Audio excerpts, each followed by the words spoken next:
Basic medical sciences का एक बहुत बड़ा इशू जी आजकल चल रहा है, जिसके अंदर बहुत सारे सीनियर प्रोफेसर्स अफेक्ट हो रहे हैं कि एमबीबीएस की डिग्री तो उनकी लाइसेंस पे लिखी हुई है, मगर उसके बाद एमफिल की डिग्री उनकी लाइसेंस पे इस वक्त नहीं आ रही, और उनकी एमफिल को ओमिट करके सिर्फ उन्हें एमबीबीएस कर दिया गया है लाइसेंस पे। मतलब एक बंदा जिसने 96 में एमफिल किया पैथोलॉजी में, इस वक्त उसका लाइसेंस जब वापस आया रिन्यू होके, तो पीएमसी ने एक तो किया 1 साल का रिन्यू है, और फिर उसके बाद उसके ऊपर से एमफिल हटा दिया, उसको खाली एमबीबीएस कर दिए। अब ऑब्वियसली ये खाली एमबीबीएस बंदा तो मेडिकल टीचर के तौर पे काम नहीं कर सकता, और अगर वो महकमा सेहत आज उससे मांग ले कि जी अपना लाइसेंस टू प्रैक्टिस दें वापस हमें, तो जब वो लाइसेंस जमा कराएगा तो वो सीट से हटा देंगे उसको प्रोफेसर की, उसको कहेंगे कि जा भाई तू घर जा, शाबाश फारग है तू। तो ये एक बहुत बड़ा मसला है, और ये सिर्फ एक बंदे के साथ नहीं हो रहा, ये मल्टीपल लोगों के साथ इस वक्त ये सूरत हाल है। तो बेसिक साइंसेस के लोग बहुत ज़्यादा परेशान हैं और बार बार पूछ रहे हैं कि जी क्या बनेगा, क्या करें, हम तो फारिग हो गए हैं, हम तो फैकल्टी से भी फारिग हो जाएंगे।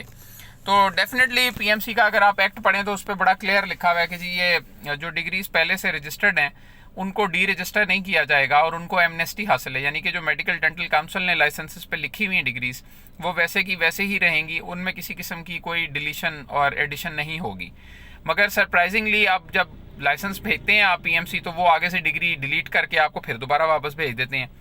तो बहुत सारे लोग परेशान हैं। मैं इस पर क्लैरिफाई करूं कि हमने एक ऑम्बड्समैन को पिटिशन फाइल की थी, और वो 8 तारीख को यानी कि मंडे को फिक्स है, और मेरी तरफ से 2 प्रोफेसर्स पैथोलॉजी के इस्लामाबाद में अपीयर होंगे।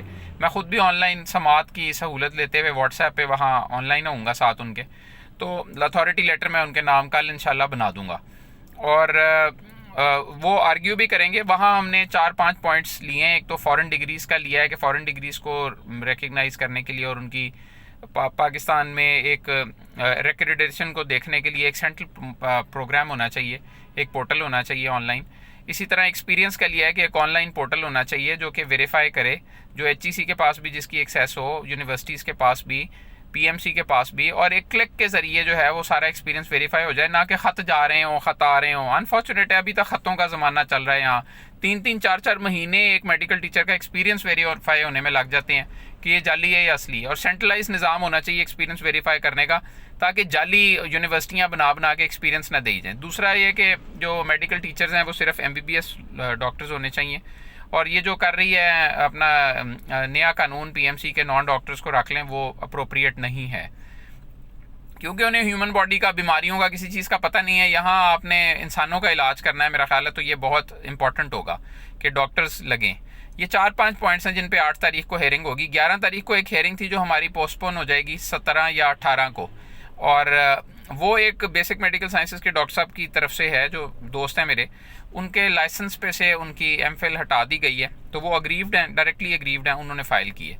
उसके अलावा एक प्रोफेसर ऑफ पैथोलॉजी से मुझे, क्योंकि ये ऑब्वियसली ऑम्बड्समैन का, बहुत सारे पैथोलॉजिस्ट के सवाल आ रहे हैं कि जी ऑम्बड्समैन पे कर दिया तो रिट क्यों कर रहे हैं हम, तो वो इसलिए रिट कर रहे हैं क्योंकि ऑम्बड्समैन का फोरम जो है ये एक एग्जेक्टिव फोरम है हाईएस्ट, जिसके बाद ये एग्जेक्टिव के जो महकमे गलत काम करते हैं, मतलब उनके खिलाफ एक्शन लेते हैं, और उसके बाद इनके फैसले के खिलाफ अपील प्रेसिडेंट ऑफ पाकिस्तान को लाई करती है, या अगर सूबाई हो तो गवर्नर को लाई करती है। और जो हाई कोर्ट है डेफिनेटली ऑम्बड्समैन से ऊपर का फोरम है, और जुडिशल पावर्स हैं हाई कोर्ट के पास। तो अगर हाई कोर्ट ऑर्डर कर दे तो मेरा ख्याल है कि ज़्यादा फास्ट ट्रैक पे और अप्रोप्रिएट तरीके से रिलीफ फ़ौरन मिल जाएगा। तो अब जो प्रोफेसर साहब हैं उनकी तरफ से हम पिटिशन मोस्ट लाइकली फ़ाइल करेंगे, और वो पिटिशन पूरे सिस्टम की रिफॉर्म्स पे नहीं होगी, वो ऑम्बड्समैन के पास मेरी तरफ से जो मामला चल रहा है वो चलता रहेगा। जो पिटिशन प्रोफेसर साहब की तरफ से फ़ाइल होगी या किसी असिस्टेंट प्रोफेसर की तरफ से, वो ये होगी कि हम अग्रीव्ड हैं, हमारे लाइसेंस पे एक डिग्री लिखी हुई थी, वो एकदम पीएमसी ने डिलीट कर दी है, तो अब हम किसके पास जाएं? मतलब कोई एफिकेशियस रेमेडी अवेलेबल नहीं है उनके पास सिवाय हाई कोर्ट के, क्योंकि एक लाइसेंस से एक मेडिकल कमीशन हो या मेडिकल काउंसिल हो वो डिग्री डिलीट कर दे, तो आपके पास कोई रास्ता नहीं रह जाता ऐसा जिसके ज़रिए आप रिलीफ ले सकते हैं। तो बाकी ये है कि अब देखें, आप जो पैथोलॉजी के लोग हैं उनको ये बताना ज़रूरी है कि मतलब प्रोसीडिंग्स जो हैं वो अलग अलग हैं, मिक्स ना करें प्लीज़ इन सारी चीज़ों को आपस में। और प्लस ये है कि जो अब अल्टीमेटली ये अभी एक डॉक्टर की तरफ से पिटिशन फाइल होगी, उनको रिलीफ मिलेगा, क्योंकि एक्ट में लिखा हुआ है कि उनको रिलीफ मिलना चाहिए, बिल्कुल जायज़ पिटिशन है ये।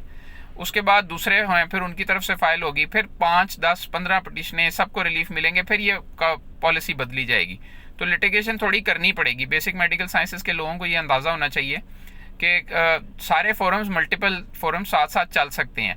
मतलब ऑम्बड्समैन का फोरम भी साथ चल सकता है, हाई कोर्ट का भी साथ चल सकता है, क्योंकि हर किसी की डोमेन अलग है, सारी पटिशनर्स अलग हैं, लोग हज़ारों की तादाद में अग्रीव्ड हैं।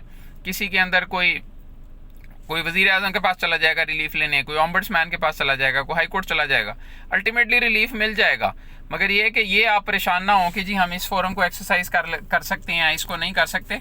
पाकिस्तान का शहरी होते हुए या इवन फॉरेनर होते हुए आपके पास बहुत सारे राइट्स हैं जो आपके कॉन्स्टिट्यूशन ने प्रोटेक्ट किए हुए हैं, वो आप सारे फोरम एक्सेस कर सकते हैं।